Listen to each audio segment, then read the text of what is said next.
The Garden City played host to the Charles Tour over Labour weekend for the final event on the 2014 calendar. In only its third year on the Charles Tour, the John Jones Steel Harewood Open has attracted some of the best golfers from not only Canterbury but throughout New Zealand. After 3 rounds, it was the New Zealand professional Daniel Pearce who held the lead by 4 shots from fellow professional Dominic Barson. Pearce, who claimed his first professional tournament at the Vanuatu Open only 2 months ago, was looking for his first win on home soil. And after holding the lead for the majority of the weekend, Daniel's game plan was simple. Just the exact same thing I've been trying to do the last few days. Nothing's going to change, just hit the same clubs off the same tees and just keep playing how I've been playing, and hopefully it's good enough. Playing in the final group alongside Pearce and Barson was Nelson amateur Ryan Chisnell. The 20-year-old, who was the lead amateur at the Karis-Tauranga Open, made sure he could back that honour up at Harewood after starting his final round with an eagle at the first. Feeling the pressure early, Pearce's lead slowly began to shrink the further he got into the front 9. The 26-year-old making back-to-back bogeys at 5 and 6, and then again at 8 and 9 to make the turn at 3 over for his round to date. Setting the pace early, though, was 5-time Charles Tour winner Doug Holloway. The Hawke's Bay professional, who started the final round 5 groups in front of the leaders, made short work of the Harewood golf course, burning it up on the front 9 to shoot a remarkable 29. He then backed it up with 3 birdies on the back 9 to post a course record equalling 64 and sit as the clubhouse leader at 5 under for the tournament.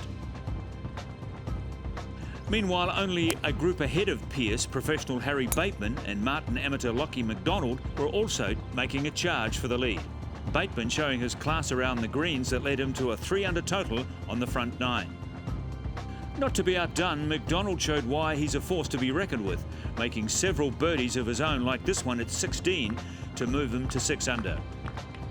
Back in the final group though, and it looked like Pearce had relinquished his lead after making yet another bogey down 13. But a lovely chip down the next hole gave him a much needed eagle to keep him in contention. Also taking advantage of the par 5 14th, Ryan Chisnell made a solid birdie to move to 7 under. Up at the closing hole, Lockie McDonald did his best to claim a share of the lead, putting his approach to 3 feet, setting up his 5th birdie of the day. However, that looked to have come undone after Harry Bateman's wayward chip shot knocked McDonald's ball clear of the hole, while Harry settled only 10 feet away.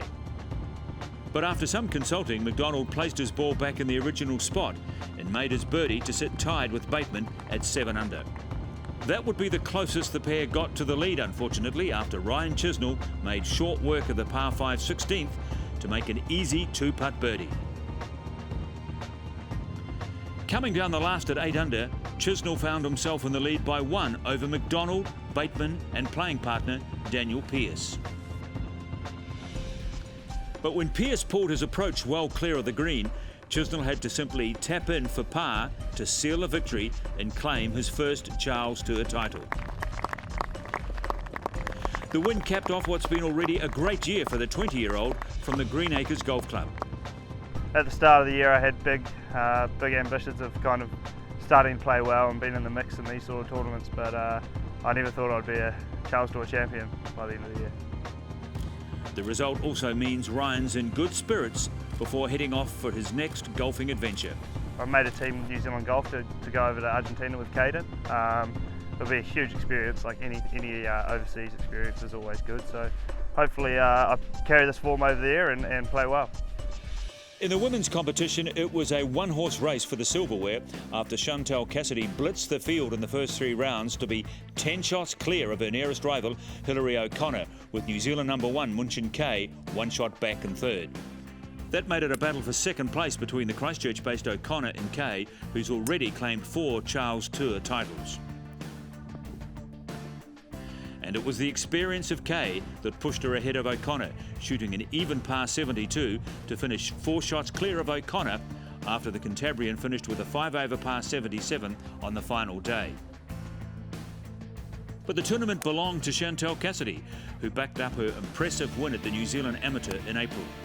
She finished the tournament 13 shots ahead of Kay after firing a 2 under par 70 in her final round. The girl from Cambridge proving too strong for the field at Harewood.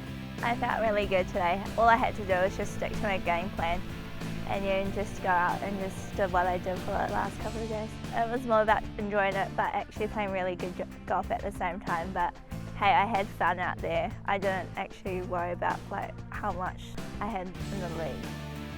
And with interprovincials in Hamilton later this year, these two rising stars of the amateur game will be leading the charge for their respective provinces.